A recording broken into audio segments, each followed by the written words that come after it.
t'adorons, Dieu. Est-ce que tu peux lever ta main vers le Seigneur ce matin? Dans cette glorieuse présence du grand Tout-Puissant. Alléluia! Nous t'édonnons toutes tes gloires. Nous t'adorons.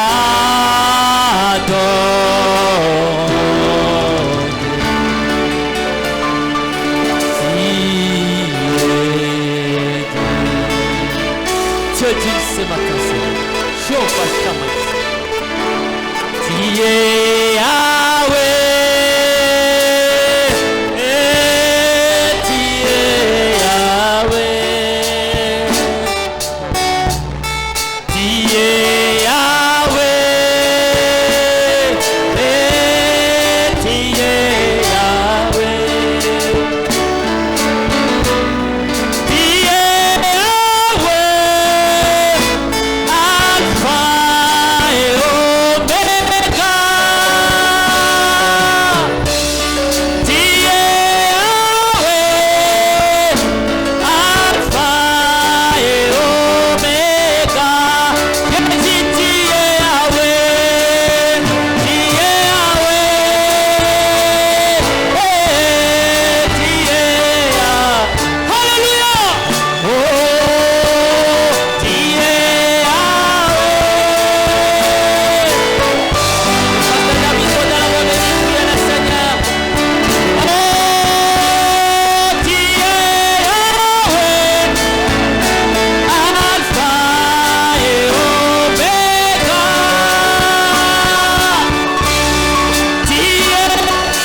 Nous t'élevons, nous te glorifions.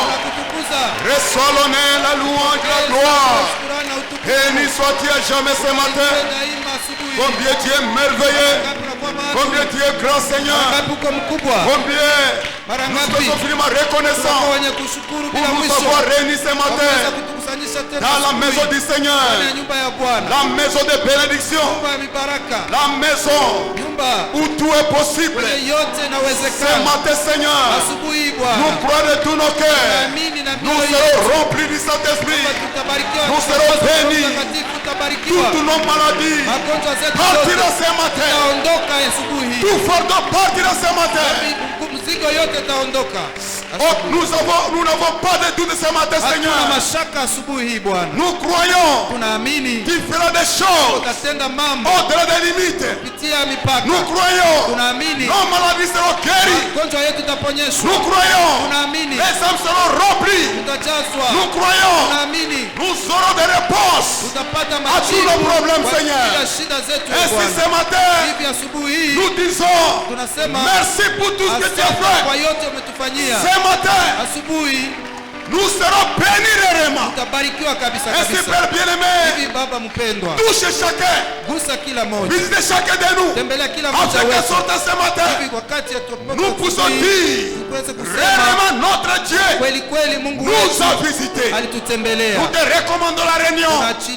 Bénis le conducteur des chants. Bénis celui qui va parler ce matin. Que le Saint-Esprit nous parle et confirme la parole par des signes et prodiges miracles. Nous t'acclamons encore une fois de plus. Reçois l'honneur, la louange, la gloire, la puissance.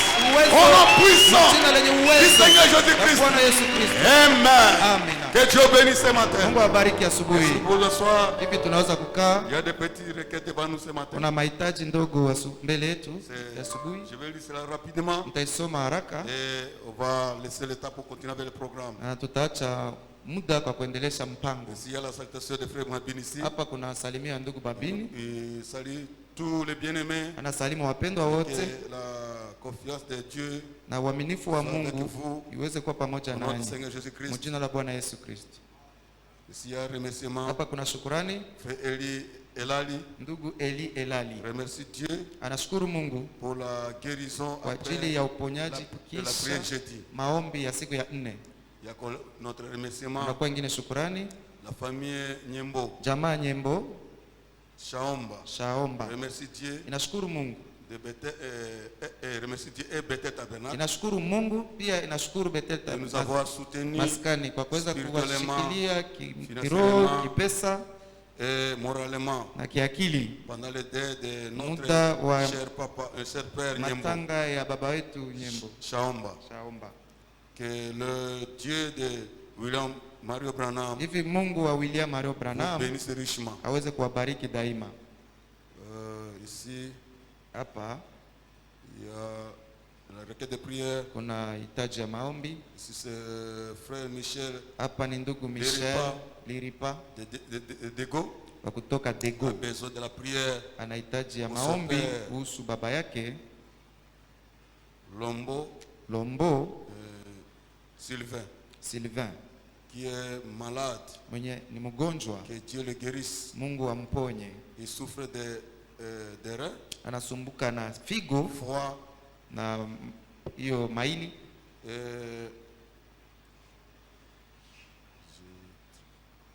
gastrite na estomac. Oui. Il y a le frère Moïse Utuba. Kuna kwa pia ndugu Moïse Utuba anahitaji maombi kuhusu mama yake mwenye ni mgonjwa, qui est hospitalisé, anayefungwa hospitalini huko Uganda. Que Dieu le délivre. Mungu aweze kumkomboa.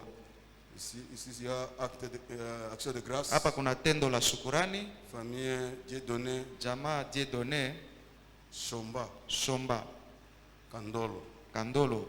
Ainsi nous allons nous mettre debout pour prier. Hivi tutasimama wima kwa ajili ya kuomba. Mettons-nous debout pour prier pour cette prière, tusimame kwa kuweza kuombea mahitaji. Éternel Dieu tout-puissant Père, Bwana Mungu wa milele, Mungu combien nous te remercions ce matin Seigneur, tunakushukuru hii asubuhi pour ta grâce, ta beauté, ta miséricorde envers nous. Wema na rehema yako. Tu as guéri les malades au milieu de nous Seigneur. Umeponya wagonjwa miongoni mwetu. Maintenant Père Céleste Jésus, sasa Bwana wa mbingu nous te recommandons cette action de grâce. Tunaachilia hii tendo la de shukrani la famille Dieudonné Shomba. Bénis cette action de grâce Seigneur. Bariki tendo la shukrani pour ta gloire, ton honneur. Au nom du Seigneur Jésus-Christ. Ainsi Père bien-aimé, ceux qui sont malades, et ta main puissante sur chacun de mon Dieu, car les noms puissants du Seigneur Jésus-Christ, que tous les malades, ceux écrits qui n'ont pas écrit, qu'ils soient guéris ce matin, car les noms puissants du Seigneur Jésus-Christ. Je crois qu'à travers tes maîtrises, nous avons été déjà guéris. Il y a 2000 ans, tous nos bien-aimés qui sont malades ont été guéris. Il y a 2000 ans de cela. Seulement ce matin, nous acceptons notre guérison dans les noms puissants du Seigneur Jésus-Christ. Et c'est pour ceux qui vont voyager au cours de la semaine, ils n'ont pas écrit Seigneur, mais que chaque voyage soit béni de toi, allez comme retour, au nom puissant de Jésus-Christ.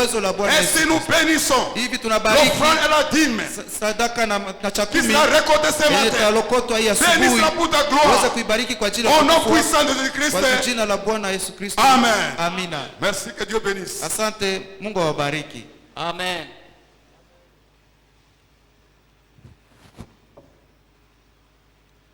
Que Dieu soit loué. Mungu asifiwe. Amen. Amen. Nous avons un cantique spécial. Tuna nyimbo ya kipekee. Nous appelons notre sœur Naomi. Tunaita dada yetu Naomi kabla tuweze kutukuza Mungu pamoja.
tu ne sais pas qui est Jésus dans ma vie. Il est mon sauveur, il est ma justice, il est ma lumière et aussi mon salut. Satan, tu m'accuses auprès du Seigneur, mais tu ne sais pas qui est Jésus dans ma vie. Il est mon rocher, le rocher où je me cache, là où je m'appuie. Il est tout pour moi. Oh Jésus, Jésus, je t'aime. Tu es mon tout et tout. Oh Jésus, Jésus, je t'aime. Tu es mon tout, tu es tout à tout. Jésus, je t'aime.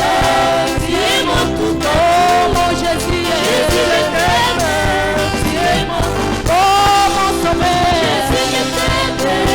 Tu es mon tout. Oh mon rocher, Jésus, je t'aime. Tu es mon tout à tout.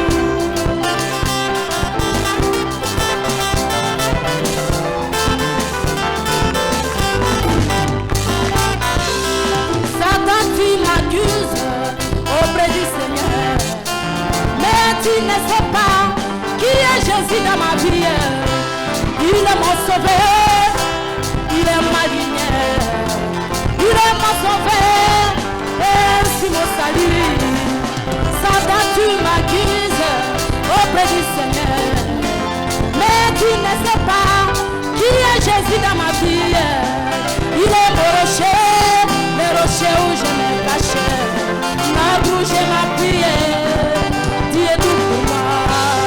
Satan, tu m'accuses auprès du Seigneur, mais tu ne sais pas qui est Jésus dans ma vie. Il est mon rocher, le rocher où je me cache, là où je m'appuie. Il est tout pour moi. Oh Jésus, Jésus, je t'aime. Tu es mon tout, oh mon sauveur. Jésus, je t'aime. Tu es mon tout, tu es tout pour moi. Jésus, je t'aime, tu es mon tout à tout. Satan, tu m'accuses à cause de mes abus. Mais ce que tu moques de moi, ce sont des petits détails. Ma colonne est faite dans le cas, un prophète est dans le cas. Laissez pas d'erreur pour mon expiation. Oh, oh, Jésus, je t'aime, tu es mon tout. Oh, mon Seigneur, Jésus, je t'aime. Tu es tout pour moi. Oh, tu es mon salut. Jésus, je t'aime. Tu es mon tout à tout.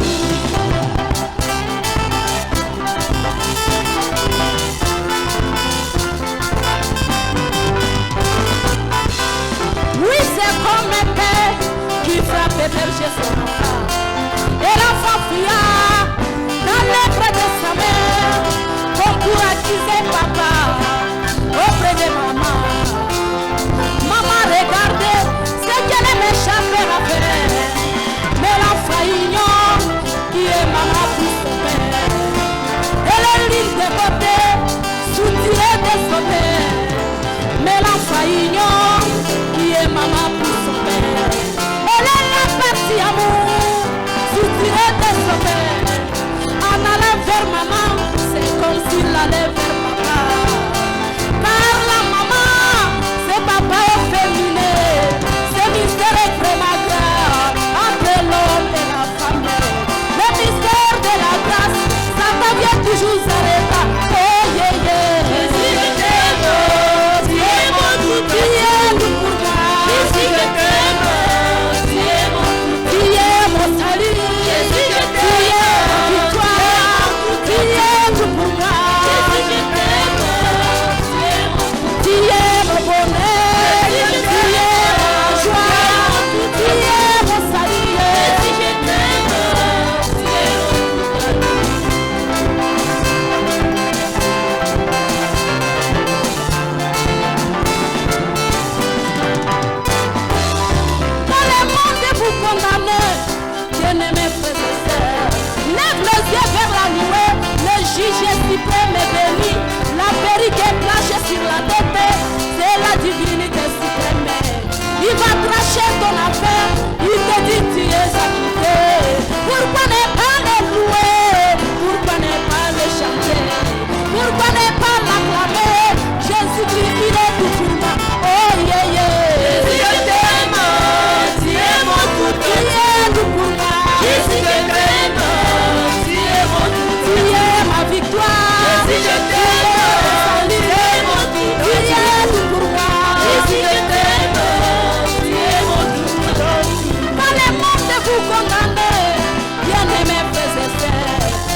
Béni soit le nom du Seigneur.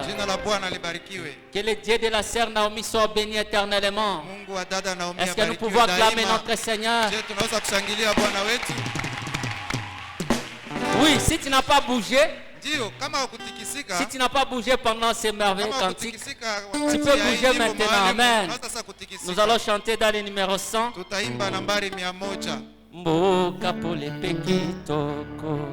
Nous chantons avec joie. Essayez un peu de bouger pour le Seigneur. Dansez un peu pour le Seigneur. Amen.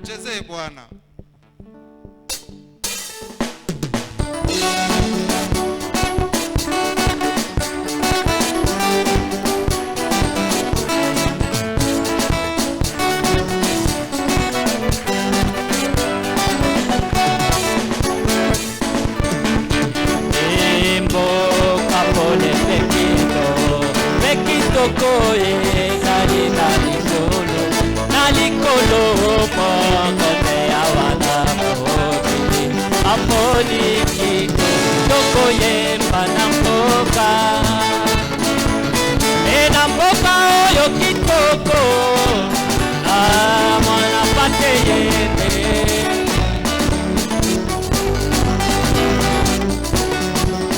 etokoye mbanamboka enamboka oyo kitoko bimwana pateyende ete bolingo na nzambe akoke kalimena ekona kembo ekozala pena nzete na bombondo na ebale ya bomoi ekoto lisa tokoyemba na mboka na mboka oyo kitoko mwana pateyende na nzambe akokenda limena esina na bapasito pasito soto kokoma na lola esika ya maya bomoi tokozwaki etokoyemba na mboka na mboka oyo kitoko mwana pateyende yende bolingo na nzambe akokenda etango yesu akono akozonga ekozala esengo mboka oyo ya kitoko ekozala etokoyemba na mboka na mboka oyo kitoko mwana pateyende ona nzambe akokenda je me demande dans mon cœur d'où venait la victoire de tous les saints. Et l'Éternel me répondit par grâce. Oui, j'ai compris que tes combats pour les saints, ils auront toujours la victoire. Oui, j'ai compris que tes combats pour les saints, ils auront toujours la victoire. Et comme David a battu Goliath avec une simple corde dans sa main, puis l'Éternel est descendu sur la scène et conduisit la pierre qui frappa Goliath. Oui, j'ai compris que tes combats pour les saints, ils ont toujours la victoire. Oui, j'ai compris que tes combats pour les saints, ils auront toujours la victoire. Et comme Moïse avec l'Égypte, avec une simple verge dans sa main, et l'Éternel est descendu sur la scène. L'ange de Dieu combattit pour Moïse, et il eut la victoire. Oui, j'ai compris que tes combats pour les saints, ils auront toujours la victoire. Où c'est des cris de joie? Et l'ange puissant est venu dans cet âge. Et c'était le mystère de cet étonneur. La victoire finale pour les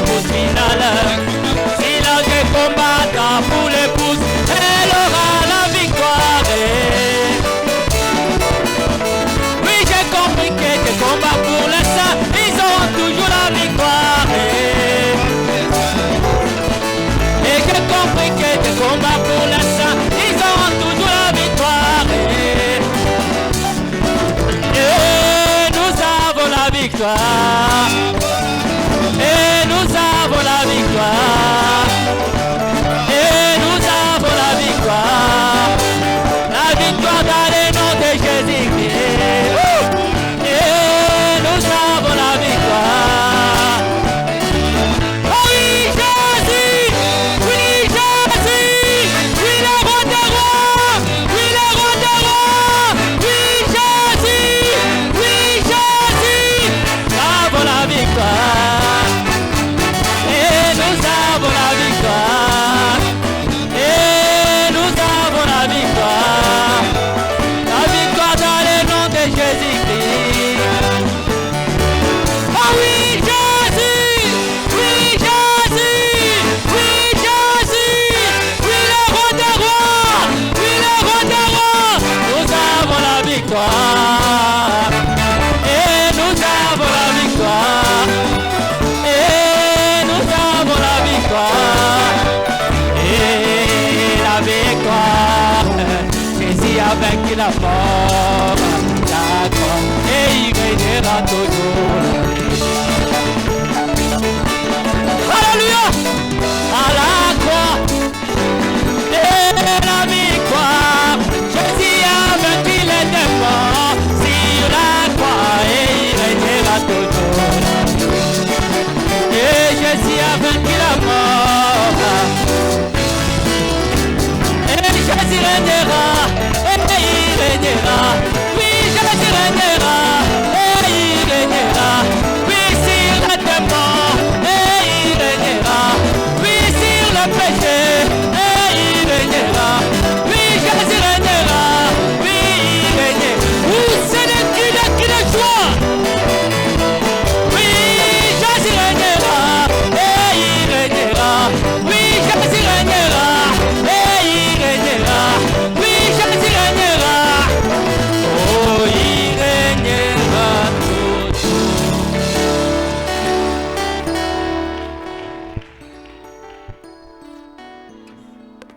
Asante sana. Que Dieu soit loué. Mungu atukuzwe. Que Jésus soit loué. Yesu atukuzwe. Car il régnera toujours. Sababu atatawala daima. Amen. Amen. Nous acclamons notre Dieu. Nashangilia Mungu wetu.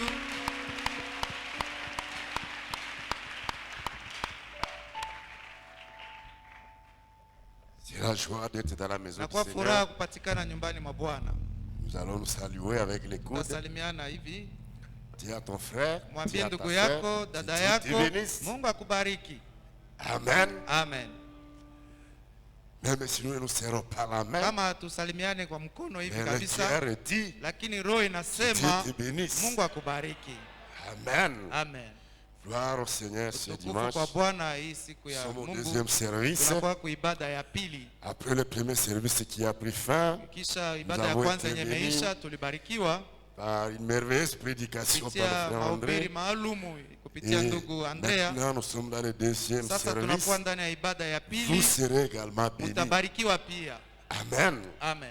Que la paix du Seigneur soit avec vous. Salama ya Bwana iweze kuwa pamoja nanyi. Comme nous avons dit au premier Kama service, vile tulisema kwa ibada ya kwanza, efforcez-vous de plus en plus à porter vos masques. mjikaze kabisa kuanza kuvaa maski La zenu. loi, le gouvernement provincial, Sheria, national serikali veut ya cela. jimbo C'est très wanataka important pour la kabisa hiyo, santé, pour inakuwa ya vous-même, dhamani kwa pour ajili ya protéger les afya autres. yetu, kuweza kukinga wengine. Nous avons échangé avec les pasteurs et dit aussi c'est très Tulizungumza na important. mchungaji Nous akasema ni devons kweli, ni veiller lazima, à inabidi sorte que tukeshe cela soit appliqué. ili ile kabisa iweze kuheshimiwa. D'ici mercredi, quand vous Kuanzia hapa venez, siku ya tatu, wakati sans mnapokuja, kama les hauna diacres vont maske vous yako, demander d'aller les chercher. washemashi watakusii uende Nous urudi uende croyons que uitafute. cette histoire de corona, Tunaamini kwamba hii habari cette ya pandémie va corona passer vite itapita, hii maambukizo et itapita nous haraka allons récupérer notre totale na liberté. tutaweza kurudishwa tena na ndani ya uhuru wetu Amen. kamilifu. Amina. Merci beaucoup. Asante sana. Le pasteur a choisi pour nous, pour ce deuxième Mchungaji service, alituchagulia kwa ajili ya hii le ibada ya serviteur de Dieu, pili Rocher mtumishi wa Simareki, Mungu Roche Kimareki qui avait prêché le mercredi, mwenyewe alihubiri hiyo siku ya le tatu jeudi na siku ya ine Et maintenant, nous croyons que nous serons bénis. Ça prend beaucoup de votre temps. Je vois il est 12h05. Nous allons nous lever directement pour recevoir la parole de Dieu. Seigneur mon Dieu, quand dans mon étonnement, je considère le monde fait par ta main. Je vois les étoiles, j'entends le tonnerre, ta puissance plane à travers l'univers. Mon âme chante, tu es grand.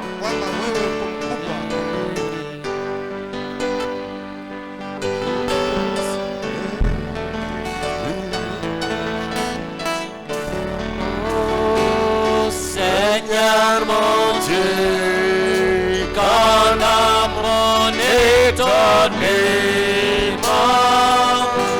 je considère les mondes faits par tes mains. Fait par tes mains, Je vois les étoiles et j'attends le tonnerre. Ta puissance plane à travers l'univers. Alléluia. Ta toile de mon sauveur, que tu es grand, que tu es Jésus, tu es grand. mon âme chante à toi de mon sauveur, que tu es grand, que tu es grand, quand dans le bois, dans la forêt je marche, alors j'attends le touchant des oiseaux. Quand je regarde du haut de la montagne, j'attends les ruisseaux et je sens l'abri. Alléluia. Chante à toi des bons sauveurs, des bons sauveurs. Que tu es grand, que tu es grand, mon âme chante à toi des bons sauveurs. Que tu es grand, que tu es grand.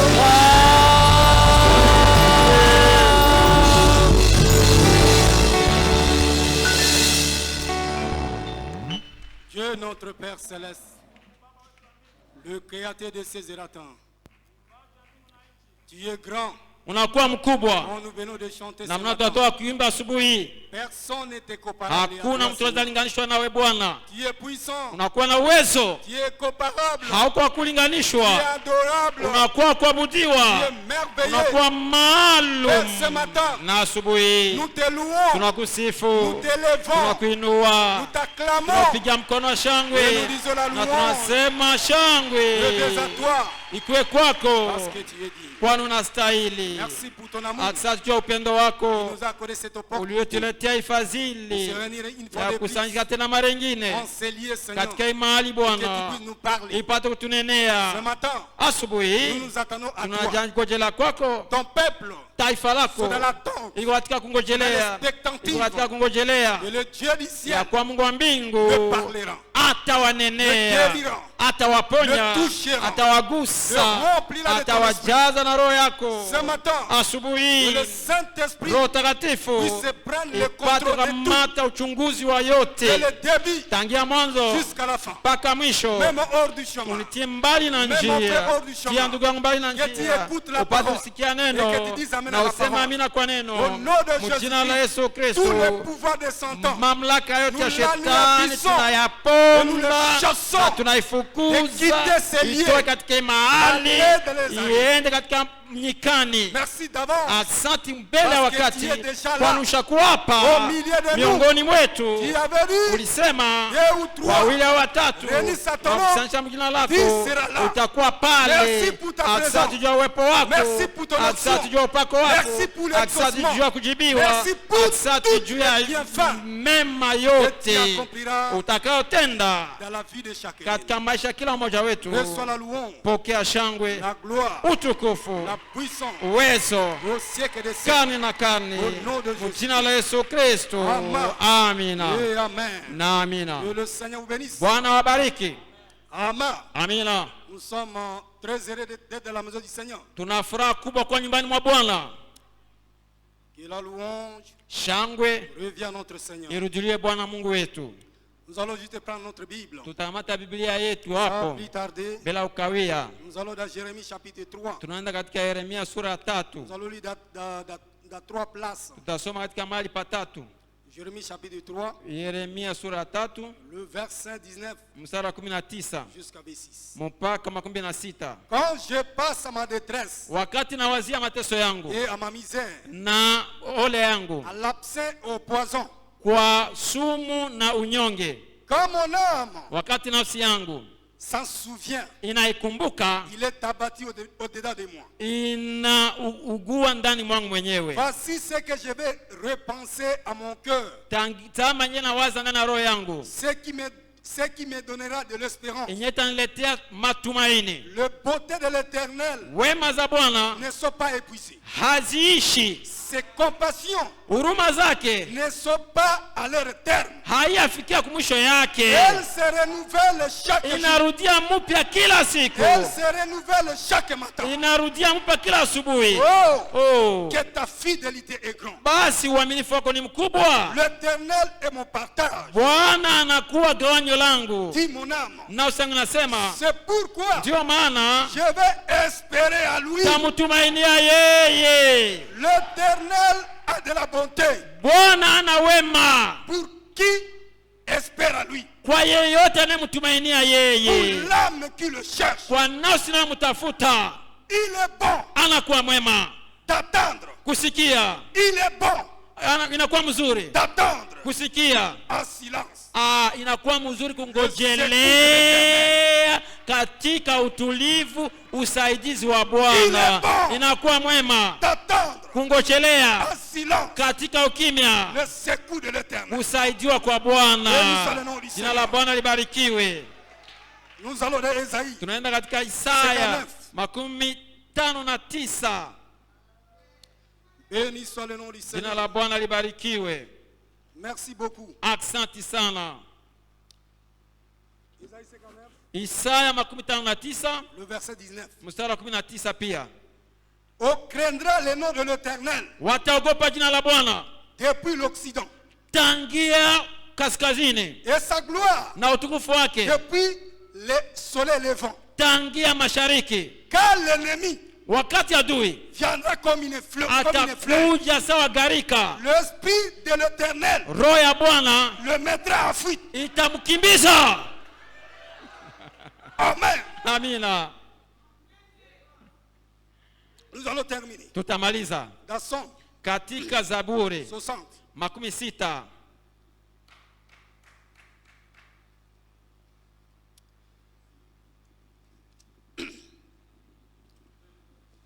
Somme chapitre 60. Zaburi 60. Le verset 4 à 6. Mstari wa 4 mpaka 6. Tu as ébranlé la terre. Umetetemesha dunia. Tu l'as fait déchirer. Alipasua. Réparer ses brèches. Akitengeneza bashimo yake. Car elle chancelle. Wakati nyingine atetemeka. Tu as fait voir. Ulionesha à ton peuple. Kwa taifa lako. Des choses dites. Mambo yenyewe yanakuwa kubwa ya nguvu. Tu as fait voir à ton peuple des choses dites. Tu nous as abrégé d'un vin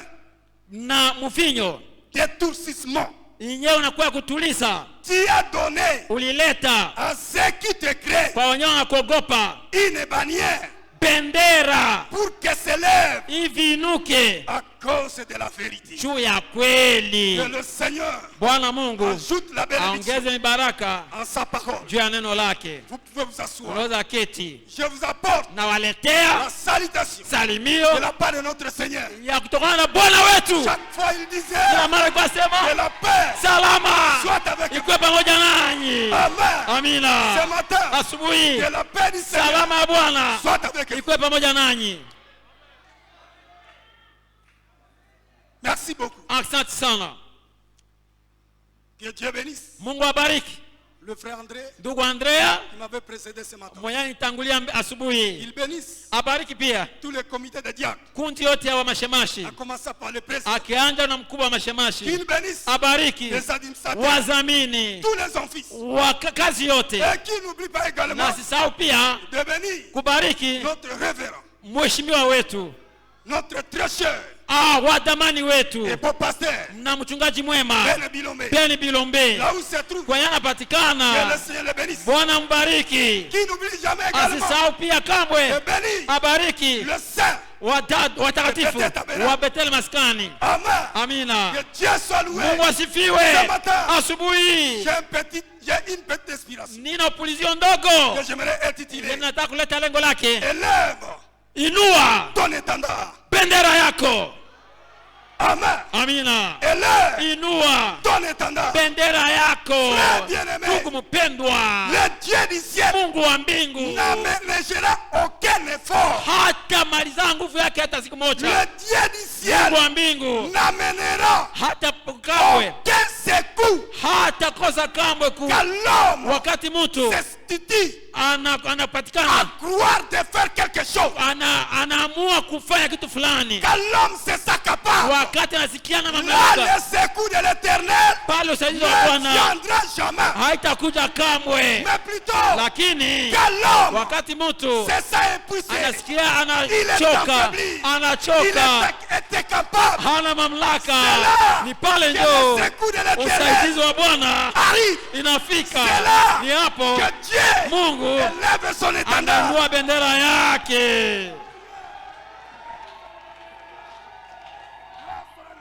Sifa ishwe kwa Bwana. Amina.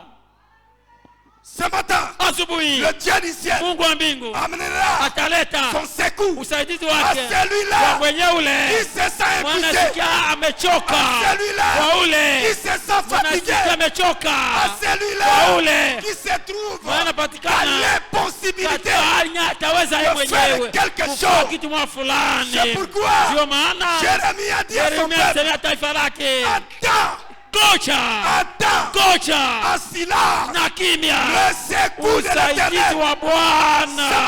Asubuhi, je ne dis pas que le secours doit arriver, mais je dis ce matin, là où tu es, attends le secours de l'Éternel en silence. Le Dieu de nos pères, le Dieu d'Abraham, le Dieu d'Abraham, il aménagera un secours pour toi. Usaidizi kwako.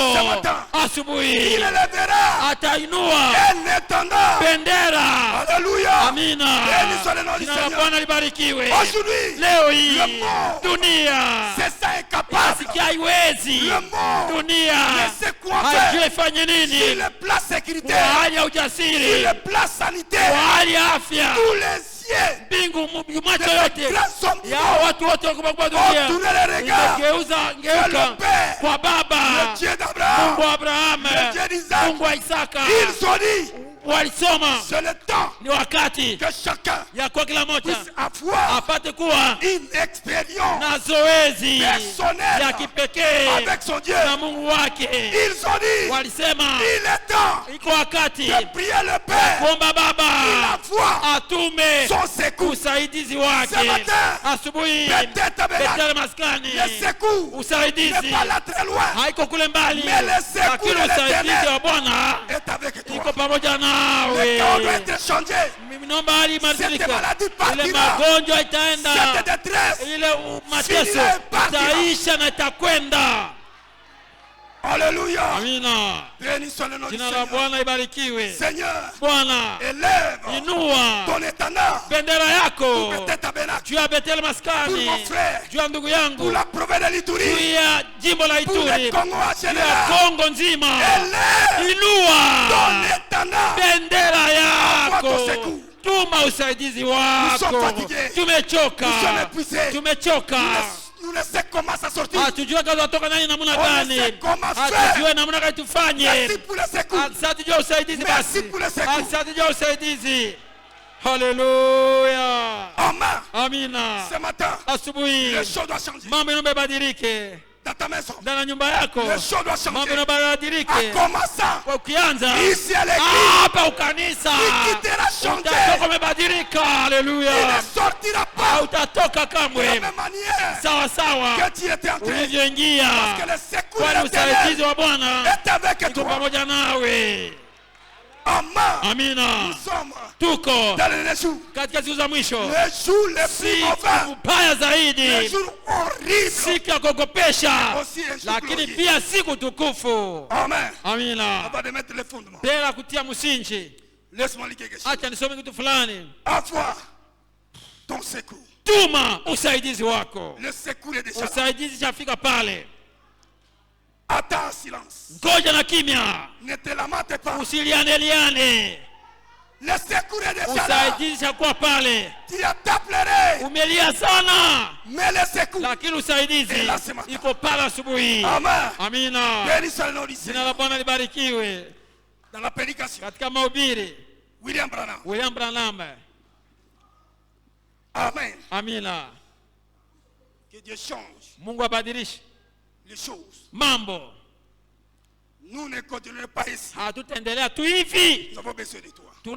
Tunakuhitaji wewe. Page 228. Ukarasa 218. Si le temps Kama iko wakati où le peuple yenye taifa doit être enverti, inaomba les yarifiwe jours dans lesquels nous vivons, dans kwa lesquels siku il vit, yenyewe yeye kunaishi, pia anatayarisha wake. le Seigneur Bwana a donné à chacun ameletea kila mmoja le privilège fadhili d'être libre, ya kuwa huru de servir qui il veut. kutumikia mwenyewe anapenda. Nous vivons dans les derniers jours. Tunaishi siku za mwisho, C'est la fin de toutes ni choses. mwisho ya kila kitu.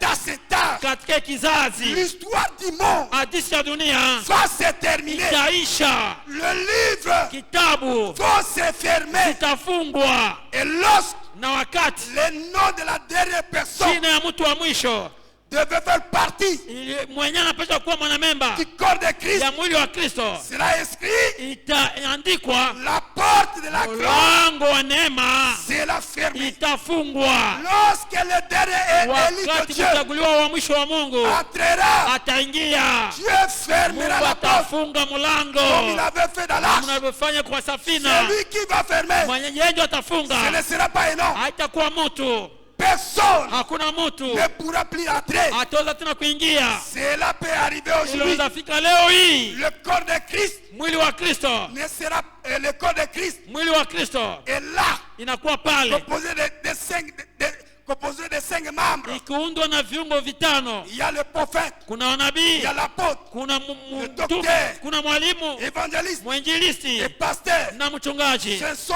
là Ni hao le corps de Christ. mwili wa Kristo. Et comme Satan Na kama shetani a dit à Jésus, alisemea Yesu, le royaume de ce monde ufalme wa hii dunia sont à lui. inakuwa yake Le shetani. royaume de ce monde Ufalme wa hii dunia n'est pas un royaume de Jésus-Christ, haiko ufalme wa Yesu Kristo, mais le royaume de ce monde lakini ufalme wa hii dunia est le royaume de Satan. inakuwa ufalme wa shetani. C'est lui qui dirige le tout. Yeye ndio anaongoza yote. Amen. Amina. Et la Bible nous dit, Lakini Biblia inatuambia toute autorité mamlaka yote vient de Dieu. inatoka ndio kwa Mungu. toute autorité vient de Dieu. Mais c'est Satan qui gouverne. C'est une chose de dire. C'est une chose de dire. A dit que tous les royaumes de ce monde sont dominés et contrôlés par le diable. Lorsque Satan rencontra Jésus, le transportant sur une haute montagne montra que tous les royaumes de la terre lui appartenaient. Et il avait dit à Jésus, si seulement tu m'adores, je te donnerai ce royaume. Jésus avait regardé plus loin. Au-delà de ce que lui voyait, il savait qu'un jour, c'est moi qui va hériter tout ce chose. C'est moi qui va gouverner ces choses. C'est pourquoi il avait dit à Satan, loin de moi, Satan, je n'habite pas ton royaume. Mon temps doit arriver. Mais moment, je dois payer le prix. Je dois secourir les enfants. Il est traîné sur eux.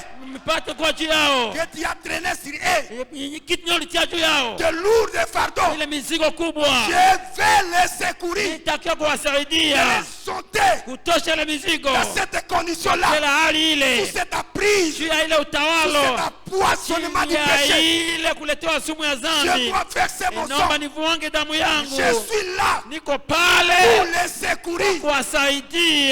Alléluia. Il n'était plus question de convoiter les rois de Satan. Mais l'état était pour Jésus de secourir son peuple. Il avait ôté sous cette lourde charge qui pesait sur eux.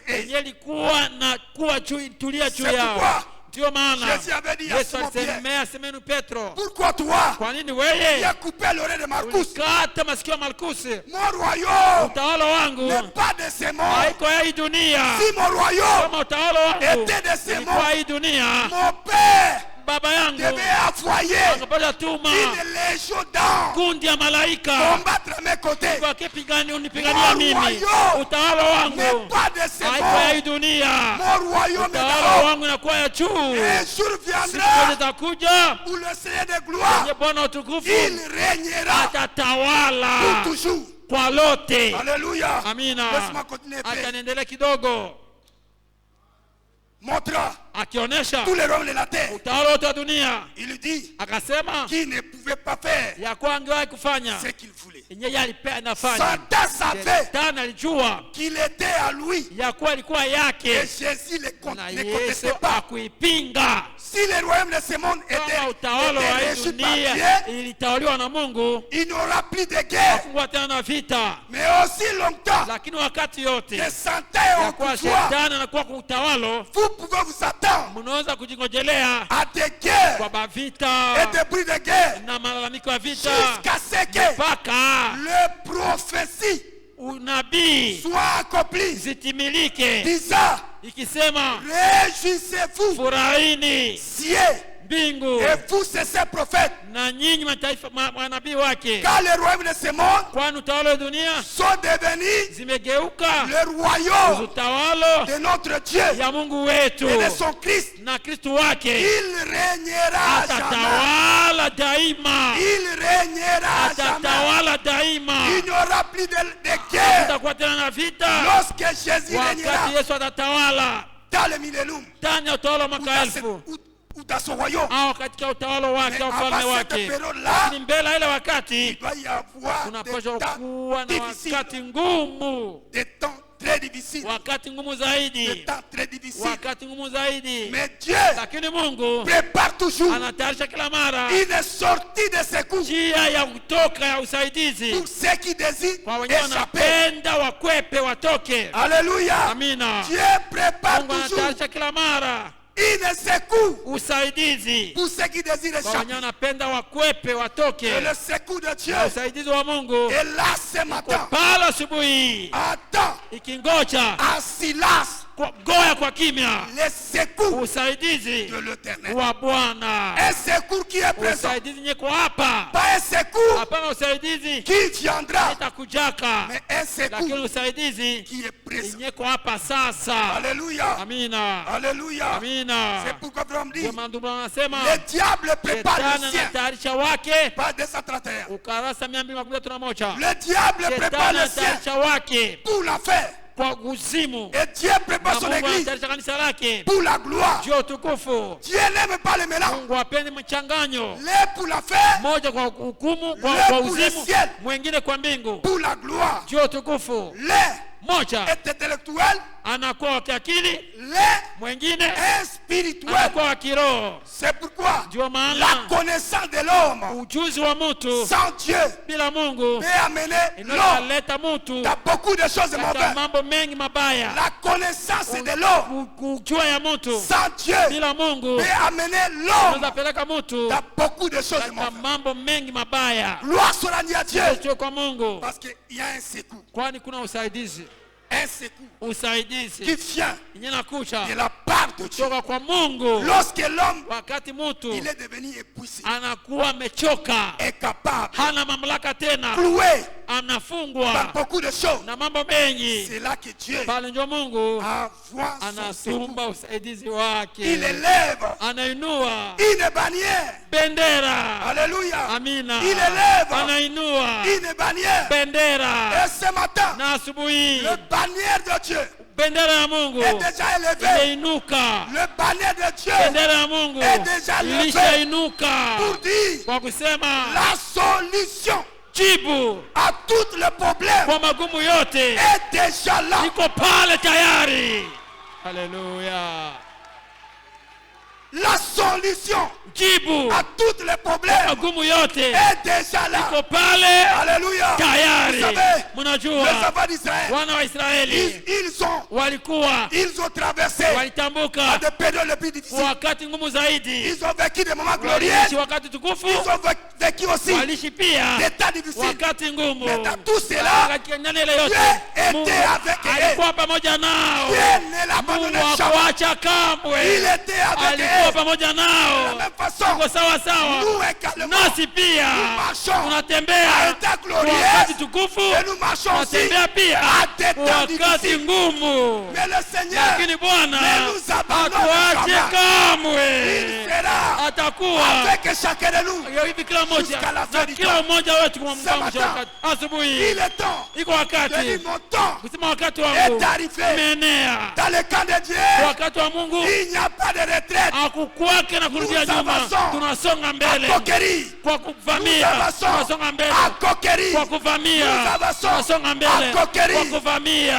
Ce matin, Asubuhi le secours de Dieu usaidizi wa Mungu est là au milieu de iko nous. pale tayari miongoni mwetu. Dieu a élevé Mungu alinua un étendard bendera pour chaque besoin, kwa kila hitaji, pour chaque kwa demande. kila ombi. Dieu ce matin, Mungu asubuhi il a élevé un étendard. ameinua bendera. Alléluia. Amina. Israël, Israeli ils ont traversé walitambuka un temps difficile. wakati ngumu, Un temps difficile. wakati ngumu, Et finalement, na kwa mwisho ils ont dit à Moïse, wakasemea Musa, est-ce que je basi c'est toujours ce même Dieu-là iko tu ule Mungu ule tu que tu nous as montré? tuoneshea, C'est toujours ce même iko tu Dieu-là ule Mungu kweli qui a été avec nous. alikuwa pamoja nasi. Moïse a dit, Musa il akasema y a un temps kuna wakati pour toutes choses. kwa kila kitu, Il y a un temps kuna wakati pour toutes choses. kwa kila kitu. Ce matin, Asubuhi le temps wakati de se imenea pleurnicher ya comme les kulianaliana sawa watoto. Regarde à cet étendard. Galilia ile bendera, Regarde à cet étendard. Galilia ile bendera, Là où toutes les solutions wenyewe possibles. wajibu wote inawezekana.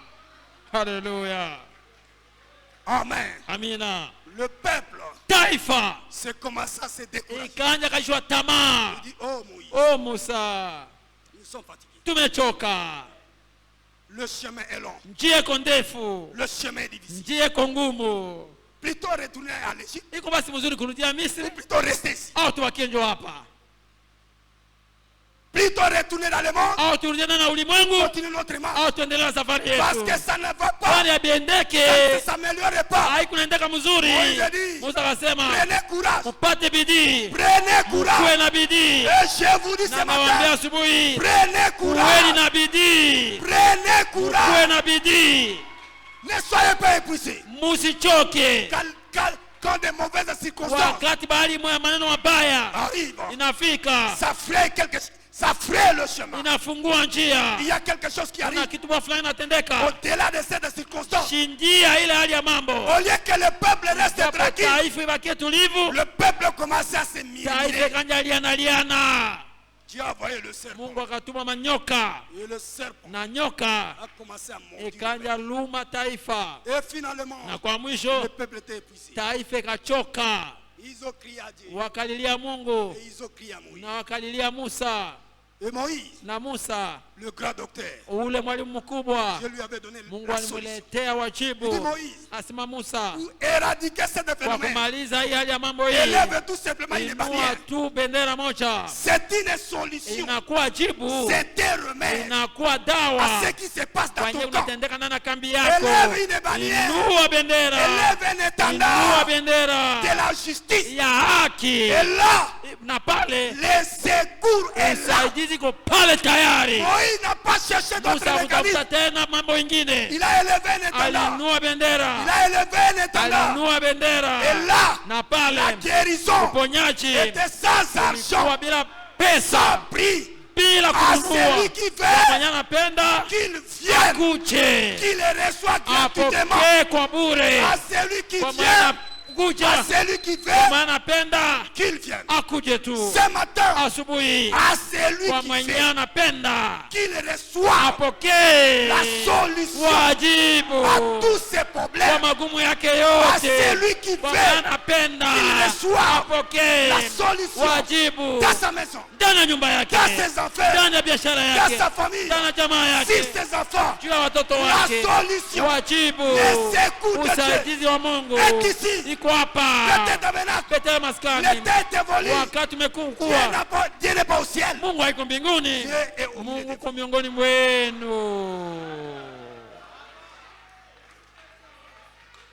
Il marchera avec toi. Il est le secours qui ne manque jamais. Alléluia. Il est le secours qui ne manque jamais. Ce matin, le Dieu de Moïse. Ce matin, le Dieu de Bethel Tabernacle. Ce matin, le Dieu de Joseph Lokolo. Ce matin, le Dieu de Daniel. Il élève un étendard. Il élève un étendard pour les besoins de chacun. C'est gratuit. C'est gratuit. C'est sans argent. C'est sans prix. Si tu le fais, reçois le ce matin. Si tu le fais, le changement arrive. Si tu le fais, soyez guéris. Soyez bénis. Soyez remplis.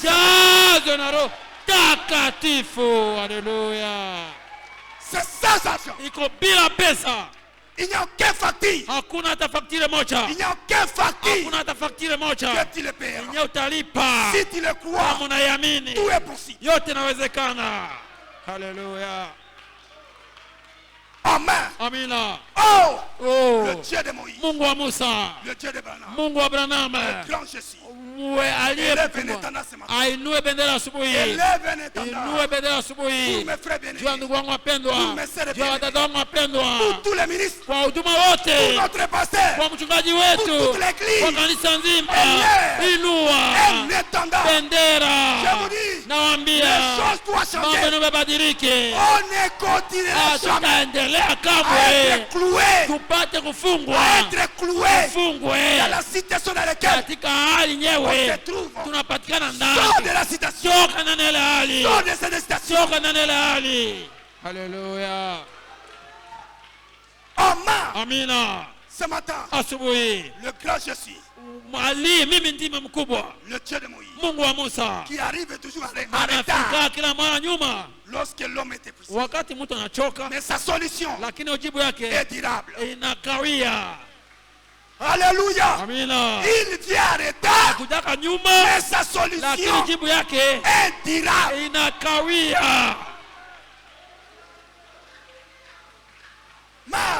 Martha. Il dit, monsieur, on a envoyé même des messages. tu n'es pas revenu. Haukurudia. Ton ami bien-aimé, Rafiki yako mpendwa Lazare, qui dormait avec lui, ulikuwa nalala na yeye kitanda moja, ulikuwa nakula pamoja na yeye, pendant les moments lakini difficiles, wakati ngumu tu n'es pas revenu. haukurudia. Dieu a son temps. Mungu kuna wakati wake ya kufanya mambo. Quand son temps arrive, Wakati wake unaendelea, rien ne hakuna l'empêchera. kitamuzuiza. Même une légion de démons Hata kundi ya ne mapepo l'empêchera wachafu jamais. haitamuzuiza kamwe. Haleluya.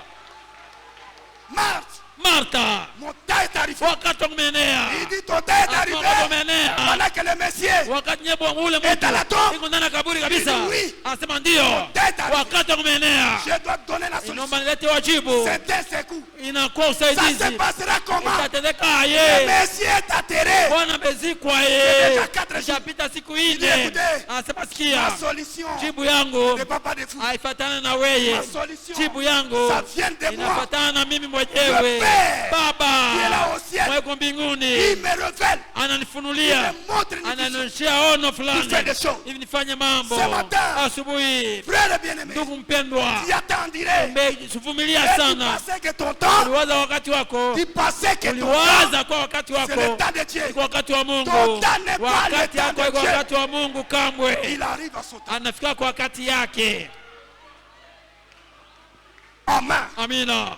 Dans le désespoir, Katika kukashwa tamaa, Marthe et Marie Martha na Maria étaient. walikuwa Mais c'est là qu'il vient. pale, ndio kabisa kwa hiyo ndio yakakuja Voilà que l'homme sasa. était capable. Wakanye mtu ataweza tena, Il est épuisé. amechoka, C'est là qu'il agit. pale ndio anatendaka. Alléluia. Amina. Père, Baba, nous sommes fatigués tumechoka des événements na mambo qui se déroulent en Ituri. yanatendeka kuituri. Nous sommes fatigués Tumechoka des groupes des armées. na makundi ya Nous sommes kubeba fatigués silaha. à ces Tumechoka na haya mambo. Envoie les secours. Tuma usaidizi, Élève un étendard. inua Amène bendera, la paix. leta salama, sécurité. Ôte ujasiri, la maladie. tosha Ôte magonjwa, les épidémies. tosha Amène maambukizo, la paix. leta Le salama secours de l'Éternel na usaidizi wa Bwana. est déjà là. Isha kuwa Ça hapa, ne doit pas arriver. itafika nyuma, C'est déjà là. lakini kwa hapa sasa tayari. Amen. Amina. Il dit écoutez, Anasema sikia, je suis venu. nimekucha. Comment? Namna gani? Tu es venu comment? Umekuja aye? Ça fait 4 jours. Inafaa siku 4. Et le pire des gens, Iko nanuka sasa. quelle sorte de secours Sasa usaidizi ya modele gani ile? que tu amènes? Yenyewe unaleta. Il dit, Anasema Marthe, Martha, j'ai besoin de connaître l'endroit, mimi nahitaji nijue fasi nye mlimuzika. la place. Fasi. Et ce matin, Na asubuhi tu as besoin de connaître Mungu anapenda ayue l'endroit fasi précis de ton problème. ya nye kabisa kabisa ya magumu Là où yako. ça ne marche Kwenye pas. aiendeke kabisa. Oh la la. L'endroit, Mahali ne le flattez pas. usimubebeleze. Ne cachez rien. Usifiche kitu. Dis tout Sema simplement, yako tu. Seigneur, Bwana sans toi, bila je weye n'avancerai jamais. tasonga mbele kamwe. Seigneur. Et Marthe Na Martha conduisit le Seigneur akaongoza Bwana lentement pole pole et sûrement. na uhakika wote. Voilà l'endroit. Anasema tazama njo mahali Où on l'a mis ton ami. wenye baitia rafiki On l'a yako, mis ton ami. wenye baitia rafiki yako. Jésus Yesu a dit, akasema enlève les doutes. tosha shaka we, Honte ses pierres. tosha ijiwe, Et tu verras le na miracle. utaona muujiza wa Bwana, Tu verras les secours utaona usaidizi de Dieu. ya Mungu. Amen. Amina. Ce matin, Asubuhi n'ayez aucune moindre doute à usikuwe toi. tena ka chembe chembe ya shaka ndani mwako. Le Dieu du ciel, Mungu wa mbingu, le Dieu de Bethel, Mungu wa Betele maskani, que tu l'as tant vu, mwenyewe ushakamwona mara na mara, ce Dieu-là, ule Mungu ule il te dit ce matin, anakwambia asubuhi soyez ensirés dans ton cœur. ukuwe na wakila ndani ya roho yako Dès que tu quittes cette porte, ya kuwa wakati unapotoka ndani ya mlango les choses mambo vont se changer. itabadilika, Les choses mambo vont s'emboîter. itambatana, Dès que tu quittes cette porte, la solution à tout le problème. Il y a les miracles instantanés. Il y a aussi les miracles de l'air. Peut-être tu seras guéri à la porte. Peut-être tu seras guéri ce matin. Ici à l'auditoire. Peut-être à ta voiture. Peut-être la solution se retrouvera chez toi dans la maison. Le Dieu du ciel t'en signe ce matin. Soyez convaincus que je ne suis pas seulement quelque chose sans les accomplir. Je suis le Dieu du ciel, le Dieu d'Abraham, le Dieu d'Isaac, le grand je suis. Mimi ndiye mkubwa matembea na wana wa Israeli. Amina. Martha a vu l'impossible akaona haiwezekani est devenu possible. ikageuka kitu kinawezekana. Il a vu l'impossible akaona haiwezekani est devenu possible. ikageuka kinawezekana. Lazare pied dans la tombe, alikuwa akinuka na kaburi, mais il s'est redressé. lakini akasimama. Akasimama imara. Akatia hatua kwanza. Jésus a dit, donnez de la nourriture, mumletea chakula qu'il mange. Akule. Jusqu'à aujourd'hui, nous continuons à parler de Lazare. Il était un archange. Alikuwa malaika mkubwa kweli. Il était un homme. Alikuwa mtu. Comme vous et sawa nyinyi na mimi. Martha ressemble à toutes les femmes. Anafanana na wanawake wote. Mais plutôt qu'ils ont pris les secours de Dieu avec deux mains. Oh Seigneur, sois béni de ciel. Je sais que tu as fait. Je sais que tu le feras. Alléluia. Béni soit le nom du Seigneur. C'est pourquoi Amen. Amina. De la prédication.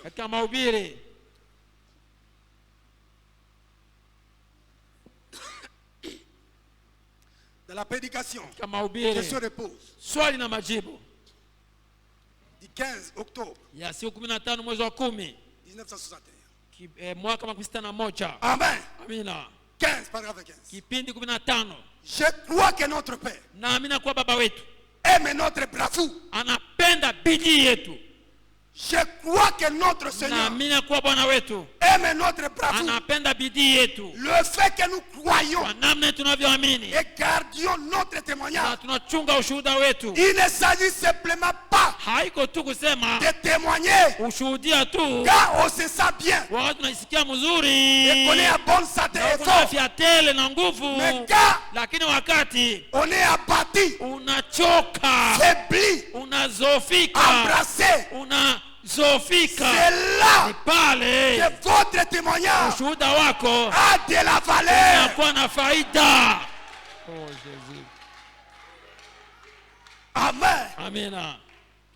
Quand on est à bonne santé, wakati kuna afya tele, c'est là qu'on peut beaucoup témoigner. Pale tunashuhudia mingi. Mais quand les choses ne marchent pas, na wakati mambo yaendeke, on ne témoigne pas. Hatushuhudie. Et frère me dit, nasema c'est là que votre témoignage pale ndio ushuhuda yako a de la valeur. Inakuwa ya faida. C'est là dans cet état-là katika hali nyoko ndani ile que pale le secours de Dieu usaidizi wa Mungu arrive. Inafika. Le Dieu du ciel Mungu wa mbingu vous réconforte. Anakuletea bidii. Il dit, mon fils, asema mwana wangu, n'ayez pas peur. Usikuwe na woga. Les choses doivent changer. Mambo yabadilike. Mon fils, mwana wangu, n'ayez pas peur. Usikuwe na woga. Cette maladie partira. Itaenda. Mon fils, n'ayez pas peur. Le travail se rétablira. Mon fils, n'ayez pas peur. Cette circonstance passeront. Car attends le secours de l'Éternel. Avec silence. Seigneur, élève ton étendard. Bendera yako. Pour mes frères, oui. Kwa kunifanyisha pour Bethel Tabernacle, kwa Bethel maskani, kwa ndugu yangu, kwa kila mmoja wetu, pour le monde également, kila mtu juu ya dunia pia, pour notre pays, juu ya nchi yetu pia, pour notre province, juu ya jimbo letu pia, inua bendera moja. Dans la prédication, katika mahubiri, une bannière, bendera. Frère ceci. Ndio anasema hivi, remarquez, tambueni, ce moment crucial kwa hii wakati wa makini où les gens ne savaient quoi kwenye faire, watu hawajua kufanya nini, le serpent était apparu nyoka ikaonekana parmi le peuple. miongoni mwa taifa, Et Israël na Israeli cria ça et là. akalia huku na kule, Il plairait. alikuwa analia, Que dois-je faire, moi? tafanya nini Musa? Alors Dieu parla Basi Mungu à akasumulia Moïse. na Musa, Il lui dit, akamwambia va faire un serpent de reine. uende utengeneza nyoka ya shaba, Élève une bannière. inua bendera moja, Élève un étendard. inua bendera moja. Quiconque Yeyote mordu par le serpent, analumwa na nyoka, quiconque yeyote dans les difficultés, katika magumu, qui regarde anayeangalia à cette bannière, kwa ile bendera elle sera guérie. ataponeshwa, Et la solution na wajibu sera là. itakuwa pale bila shaka. Il éleva Akainua une bannière, bendera moja, un étendard, bendera moja, un emblème bendera moja qui dressait. ikainuka. Et bon tableau de ceci, Mfano mzuri ya hii, et bon tableau de ceci, mfano mzuri ya hii de ceux qui sont en train de connaître aujourd'hui. yenye tunapita nani leo hii, Dans ce moment katika crucial wakati wa où makini le monde kwenye dunia est dans le désespoir, katika kukata tamaa, Dieu Mungu a pris son fils, akamata mwana wake, son unique, mwana wake wa pekee l'aimable, wa kupendwa, comme la Bible dit. namna Biblia inasema. Dieu Mungu a envoyé son fils unique. akatuma mwana wake wa pekee, Il était le fils aimé du alikuwa Père. mwana aliyependwa na Baba. Dieu l'a Mungu élevé akamwinua comme une bannière sawa bendera au-dessus des cieux juu ya mbingu et de la terre. na dunia. Quiconque Yeyote regarde à lui anamwangalia yeye retrouve anapata la solution. wajibu.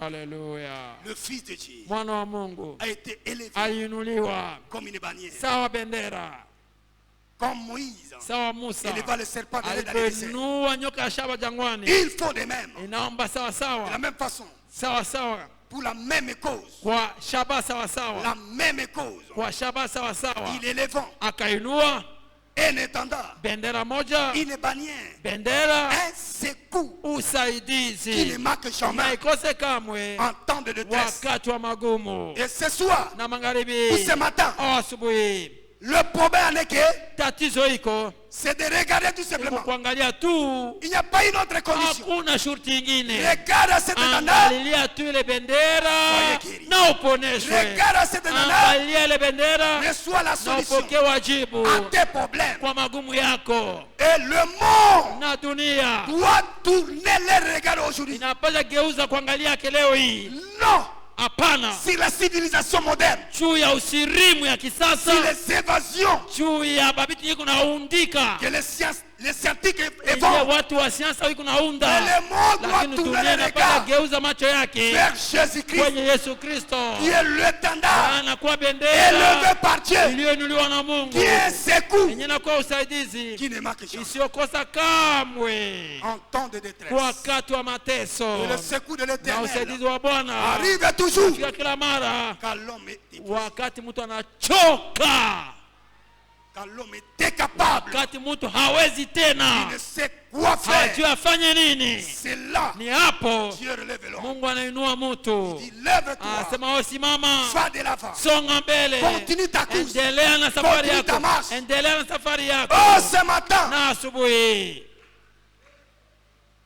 Père, Baba, il lève un étendard inua bendera pour nous, juu yetu, pour Bethel Tabernacle. juu ya Bethel Maskani. Il lève ton étendard Inua bendera yako pour notre province. juu ya jimbo letu, Il lève ton étendard inua bendera pour yako la planète Terre. juu ya ardhi nzima, Il lève ton étendard inua bendera sur la yako République démocratique du Congo. juu ya nchi ya Kongo, Il lève ton inua étendard bendera yako sur l'Est, juu ya mashariki la République démocratique du Congo. ya nchi ya Kongo. Que toutes ces choses Haya mambo yote basi Cesse. yakome, s'arrêtent. ikome. Nous ne voulons pas cette histoire. Hatupende haya mambo. Le temps est encore là. Wakati chakuwa pale, Comme je l'ai dit l'autre na fois. maana nasema siku Le nyingine, temps est encore là. wakati kingali, Les hommes de ili Dieu watu wa Mungu s'élèvent wainuke pour propager l'évangile. ili watangaze Injili. Le temps Wakati ikiangali, Le temps n'est pas encore wakati terminé. haiyaisha, Et Élève ton étendard ce matin. Pour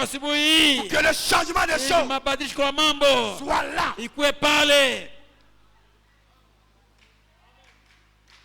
Amen. Amina. Il était une bannière. Alikuwa bendera. Un secours. Usaidizi. Pour le roi David. Kwa mfalme Daudi. Haï par son précédent. Haï par Saoul. Mwenyewe alichukiliwa na mtangulia Sauli. Haï par le Philistin. Alichukiliwa na Filistini. Il ne savait quoi faire. Ajua afanye nini. Aller ni à gauche, ni à droite. Mais l'Éternel a été une bannière pour David, un secours qui ne manque jamais. C'est pourquoi Esaïe est allé plus loin. Il a dit que l'ennemi s'élève comme une flot, l'Éternel élèvera son étendard.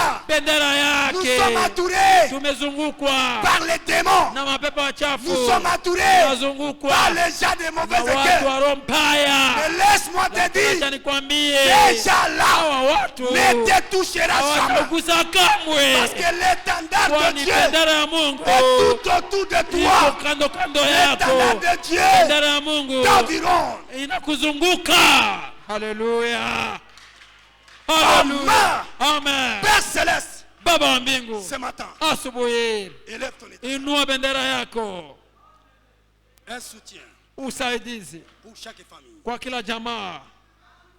Pour chaque maison. Kwa kila nyumba. Pour les enfants. Kwa watoto. Pour les papas. Kwa baba. Pour les mamans. Kwa mama. Pour tes saints serviteurs. Kwa watumishi wako watakatifu. Pour les diacres. Kwa mashemashi. Les administrateurs. Wazamini. Pour tout le monde. Kwa kila mtu yeyote. Que chacun de nous. Kila mmoja wetu. Que chacun de nous. Kila mmoja wetu. Se confie à l'Éternel. Apaje kuitoa kwa Bwana. Ce matin. Asubuhi. Dis comme Marie. Sema sawa Maria. Je le crois. Naamini. Ce matin. Asubuhi. Tout impossible. Yote inawezekana. Le possible devient possible. Inyewe haiwezekana geuka ingine inawezekana. Ce que je voyais, ça ne marchera pas. Ça va marcher ce matin. Alléluia. Le possible deviendra possible. Le Dieu du ciel, il a déjà envoyé son secours. Ici à Bethel, ici à Bunia, ici dans la province de son secours est là. Toutes ces choses que nous voyons là, ça commence à se disparaître. Toutes ces choses-là, nous allons oublier cela. Comme on a toujours fait, nous les oublierons. Ce matin, l'étendard est élevé. Les bannières de Dieu, qu'il vient toujours en retard, mais c'est un secours qui tire pour toujours. Est-ce que tu le crois? Que tes problèmes sont résolus? Est-ce que tu le crois? Que le changement est déjà là? Est-ce que tu le crois? Est-ce que tu le crois? Est-ce que tu le crois? Alléluia! Oh! Père! Baba! Fais-le ce matin. Uifanye asubuhi. Amina. Pour mes frères bien-aimés. Kwa wapendwa wangu wa ndugu. Fais-le. Uifanye. Pour tes serviteurs. Juu ya watumishi wako. Amina. Fais-le. Uifanye. Fais-le. Uifanye. Haleluya. Amen. Béni soit le nom du Jina la Seigneur. Bwana libarikiwe. S'il l'a fait pour Moïse, Kama alifanyia Musa, il ne peut pas faire pour nous. hata ifanyia kwa sisi, hata tufanyia S'il l'a sisi. fait Kama alifanya pour David, kwa Daudi, il ne le peut pas faire. hata Il ne tufanyia, peut pas le faire pour nous. hata tufanyia nasi S'il l'a pia. fait pour les Kama autres, alifanyia wengine, il le fera. ataifanya bila Il le shaka, fera ataifanya de bila la même shaka, façon. sawa sawa. Et il est en train de le faire maintenant. sasa, Maintenant. sasa hivi. Haleluya. Amen. Amina. Je me sens comme si je ne peux pas avancer plus loin. Ya kuwa sitasonga mbali zaidi. Je vous invite avec moi. Na wasi pamoja Dis, nami. Seigneur, Na waalika pamoja nami, nasema Bwana, tu as parlé umenena que ces choses ya kuwa ya mambo J'aimerais le voir. Napenda niyaone. Tu as parlé. Umenena. Ces choses. Haya mambo. J'aimerais le voir. Napenda niyaone. Cet étendard-là. Ile bendera ile. Soit élevé dans ma vie. Inuke ndani maisha yangu. J'aimerais voir le changement dans ma vie. Mabadiliko ndani maisha Que yangu. ces choses inutiles. Haya mambo ya bure. Yakome. Que ces choses inutiles. Haya mambo ya bure. Yatoke. Qui m'empêche et inayonizuiza qui m'a empêché pendant le confinement wakati wa confinement de t'approcher, Seigneur. Kukaribia wewe Bwana. Que ces choses inutiles mambo ya bure bure sont de ma vie. yatoke ndani maisha yangu.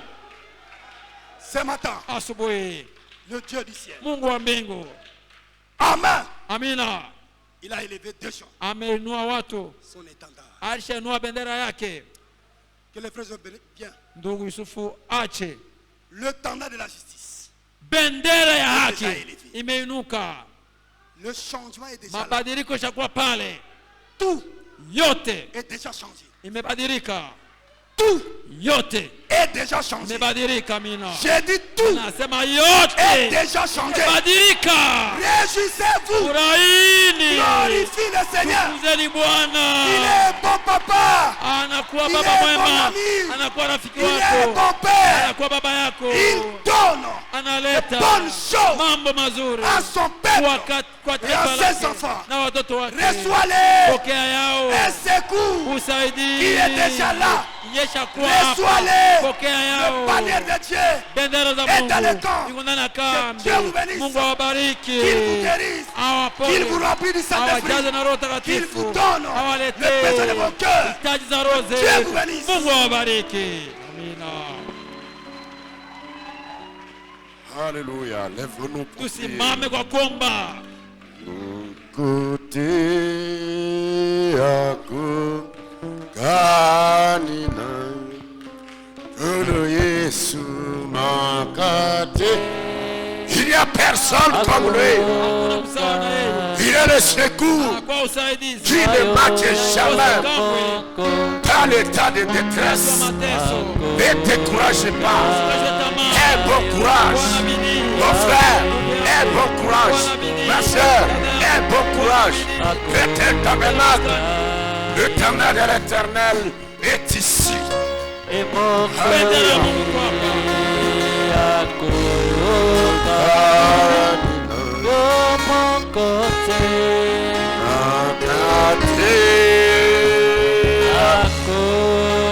Il est le maître des temps et des circonstances. Qui te bénisse ce matin, qui te guérit ce matin, qui te remplit ce matin, qui te secoue ce matin, même si la situation est désespérée, pourrie. Aie bon courage. Les bontés de l'Éternel ne sont pas épuisées.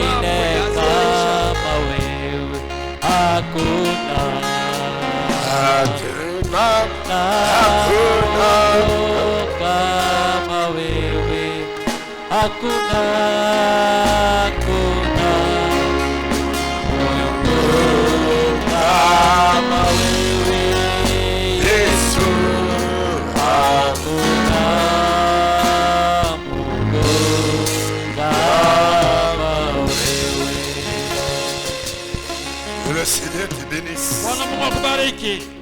Lève ton étendard éternel. Nyosha bendera yako Bwana. Prions le Seigneur. Muombe Bwana.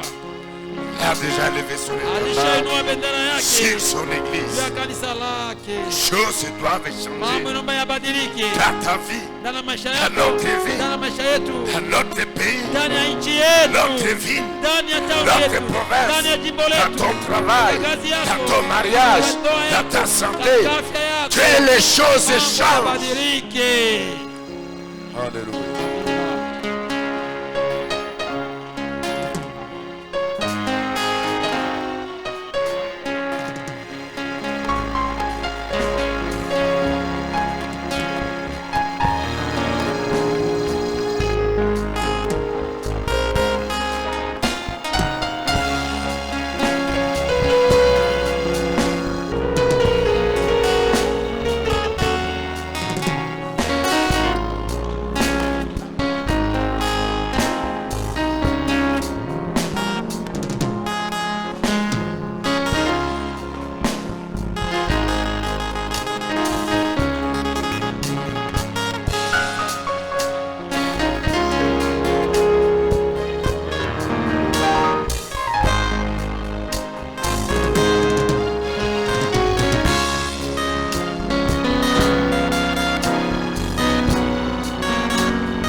Chaque jour de ma vie, tu es là.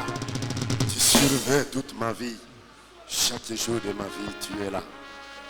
Chantons, c'est la fin. Chaque jour de ma vie, tu es là, tu es là. Tu surveilles tous mes pas et mes combles de la vie. Chaque jour de la prière. Chantons, c'est la fin. Avec frère Joseph. Tu es là, tu es là. Il est là. Chaque jour dans ta vie. Il surveille tous les mouvements.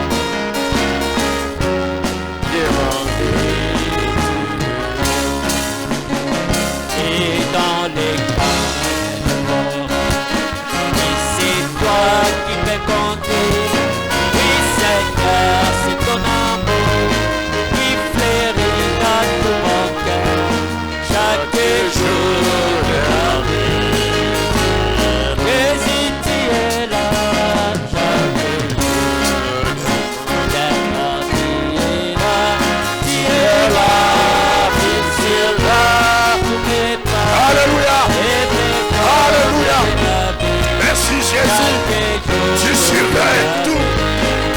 Tu contrôles tout.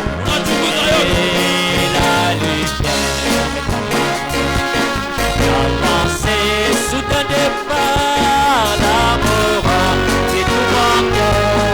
Oh, quelle joie d'être avec toi, chaque jour de la vie. Jésus, tu es là, chaque jour de la vie. Tu es là, tu es là, tu surveilles tous mes pas.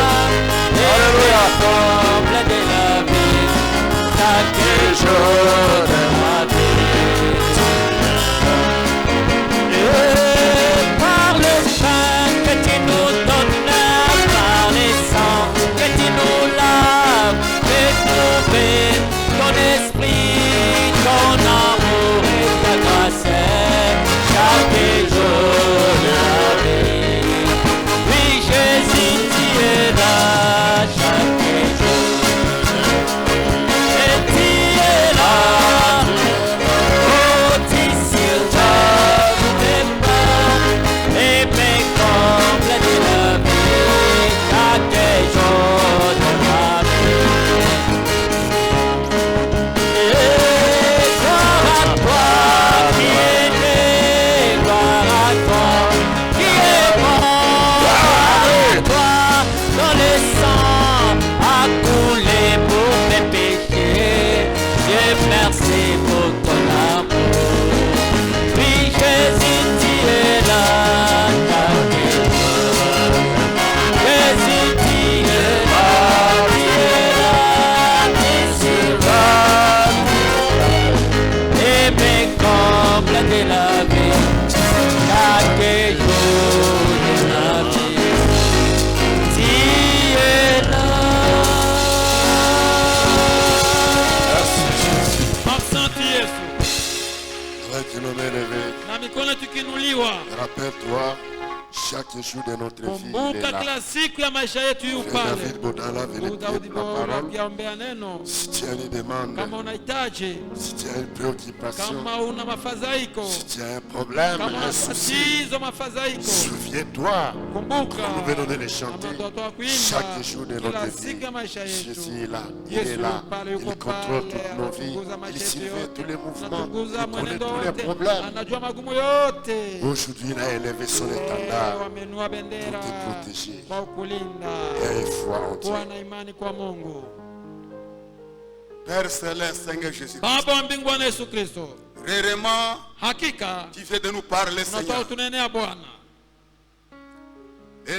L'étendard est déjà levé ce matin. Bendera shenuliwa asubuhi. Tu es au milieu de nous ce Uko matin, miongoni mwetu Seigneur, asubuhi Bwana, avec tout ce dont nous avons besoin. na yote tunayoyahitaji. Aucun doute, Père bien-aimé. Nous croyons comme Marthe avait cru que maintenant même, tout ce que tu demanderas au Père, il va te l'accorder. Maintenant même, l'étendard est levé. Maintenant même, nous serons guéris. Maintenant même, nous recevons la bénédiction. Maintenant même, chacun a le droit, Seigneur, de recevoir ce qu'il a besoin. Pourquoi? Le secours est ici. Le secours ne viendra pas. Mais le secours est déjà ici sur place. Maintenant, Seigneur, nous nous attendons à recevoir ce que nous avons besoin. À silence. Parce que notre Dieu est présent maintenant. Père bien-aimé Jésus, nous sautons les doutes loin de nous. Les chrétiens, tout est loin de nous. Tout souci loin de nous. Et nous recevrons. Nous recevons maintenant tout ce dont nous avons besoin. Maintenant même, Seigneur, au nom du Seigneur Jésus-Christ, que ce soit le Saint-Esprit, nous le recevons maintenant. La guérison divine, nous le recevons maintenant.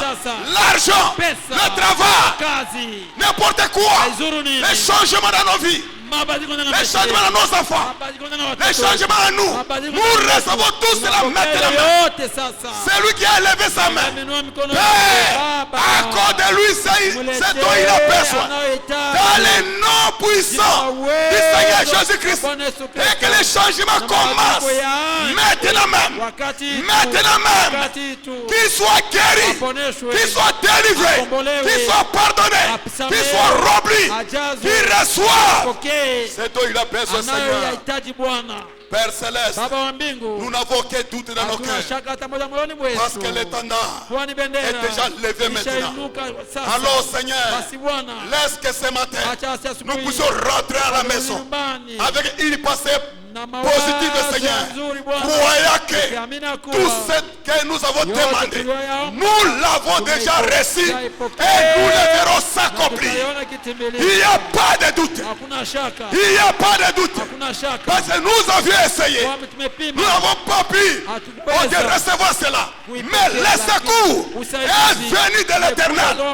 Ce matin, le Dieu qui a secouru Israël.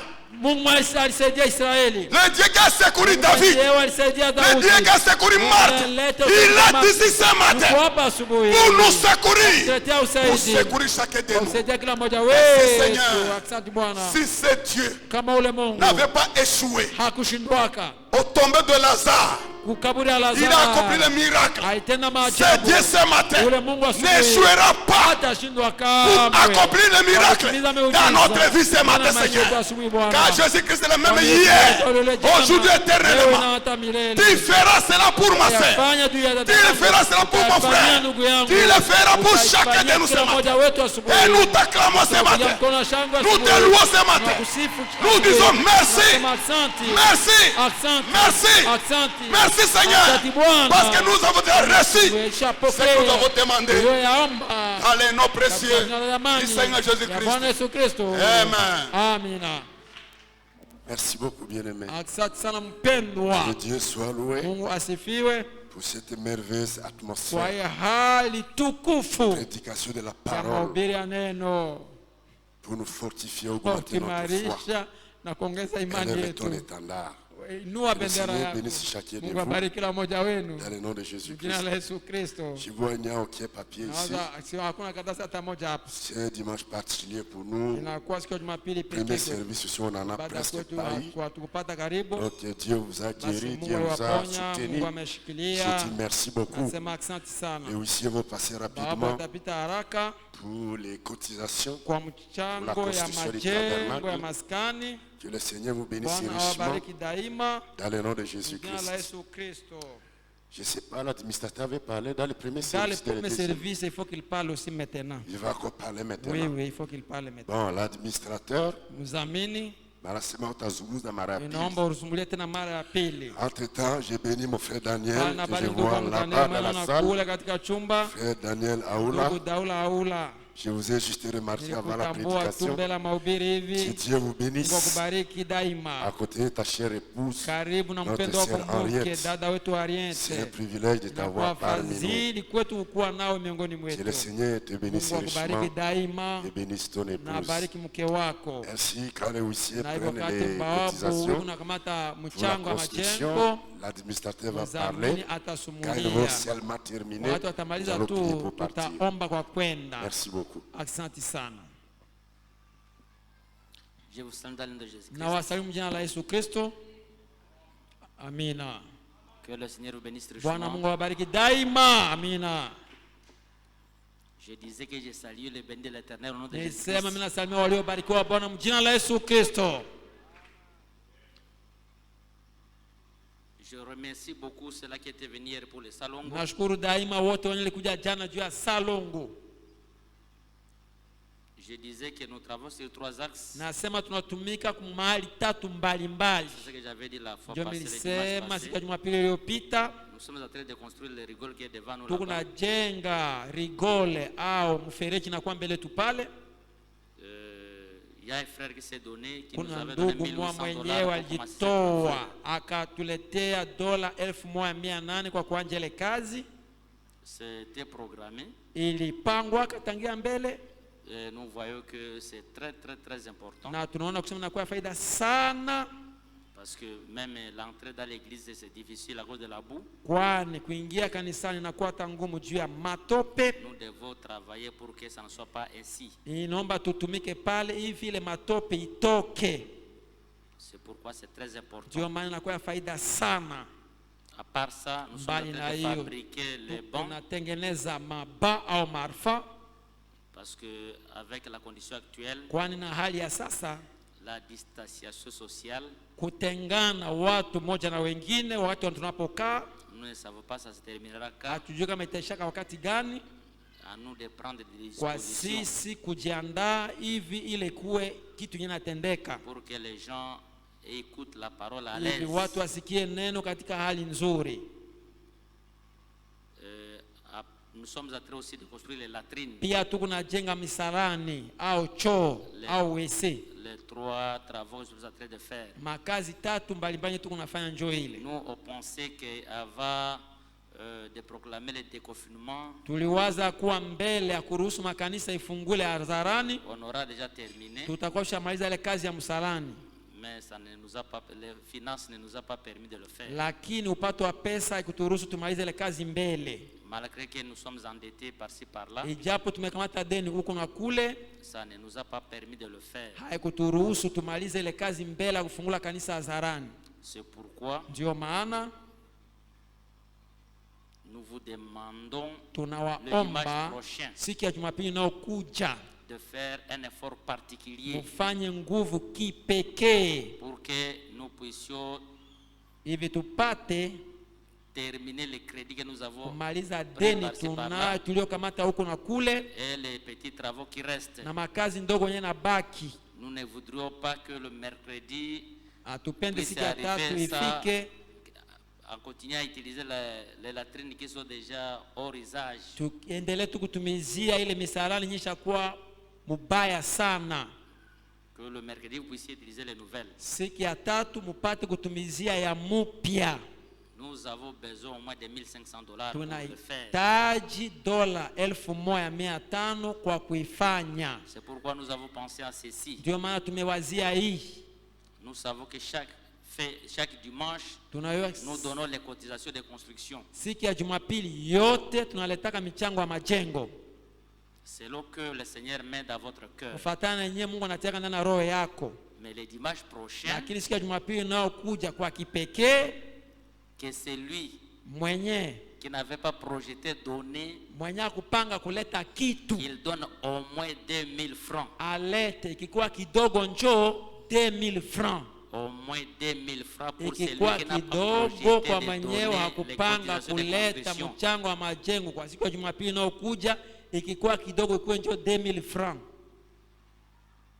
Ici, je voudrais éclaircir. Hapa mimi napenda niseme mzuri na ifahamike mzuri. Parce que des fois on comprend mal. Kwani mara watu wanafahamu mubaya. Ou bien on ne se fait pas comprendre. Au watu hawatufahamu wakati tunaposumulia. Ou bien on ne se fait pas comprendre. Mtu anazungumza haujifahamishe mzuri. Si ndio tujifahamishe mzuri. Mimi napenda nifahamishe watu mzuri. Nous voulons nous faire bien comprendre, oui.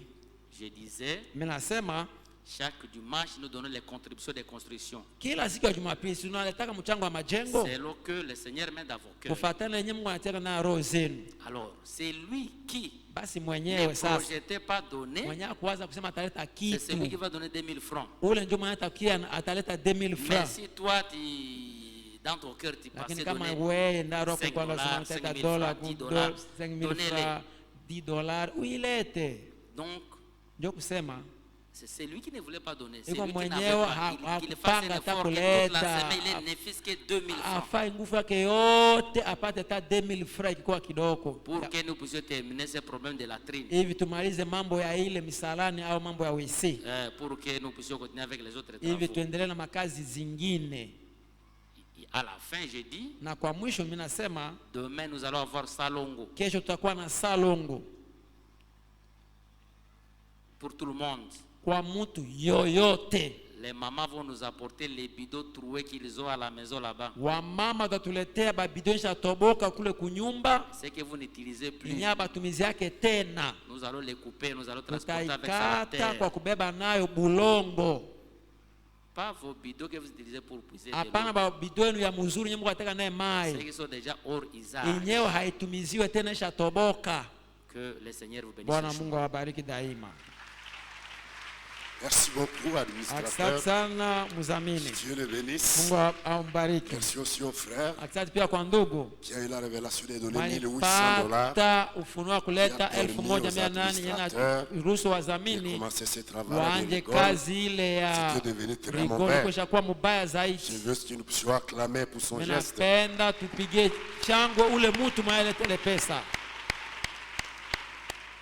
Que Dieu bénisse aussi chacun de vous. Pour ce que vous continuez à faire, pour soutenir l'œuvre de Dieu. Vous remboursez beaucoup. Ils ont 3 travails prioritaires. Les rigoles là, les toilettes dignes. Mercredi, ils vont détruire. Demain, ils vont détruire. C'était un grand travail. Que Dieu bénisse. Les bancs aussi. Que nous puissions être à mesure d'observer la distanciation sociale. Le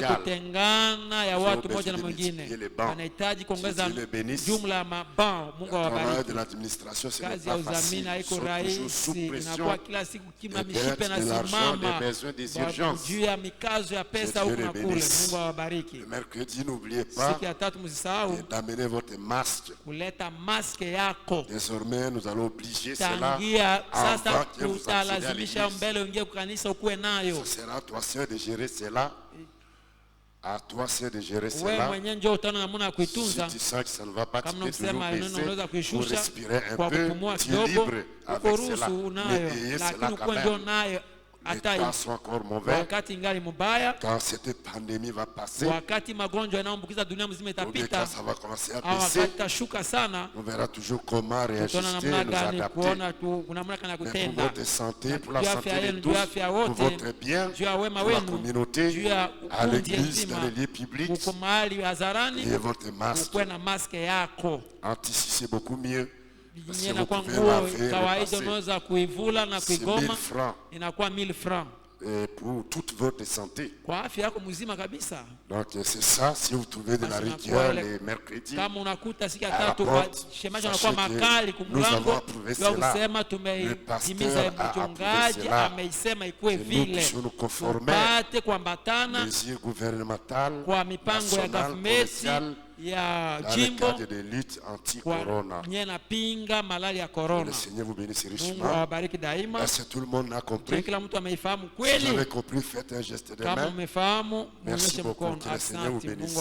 Nous allons lever pour prier directement pour partir d'ici. Je vais prier directement. Seigneur Jésus-Christ, merci beaucoup pour ce deuxième service qui prend fin. Nous avons été bénis par la parole de Dieu. Nous avons été bénis à travers les prières, l'adoration. Nous nous sentons fortifiés. Nous disons merci. Bénis ton serviteur Rocher qui m'a dit, qui a prêché le mercredi, le jeudi, et le deuxième service de ce dimanche. Restaure-lui l'énergie, la force, et remplis-le du Saint-Esprit, le perfectionnement du corps de Christ. Bénis aussi notre frère André Kasereka, qui a prêché les premiers services, et remplis également, au nom de Jésus-Christ, pour le perfectionnement du corps de Christ. Bénis notre cher pasteur, pour la conduite divine, et nous prions, si tu le ramènes parmi nous, nous savons que cette question de temps, ça ne va plus tarder, et nous serons heureux de le voir parmi nous.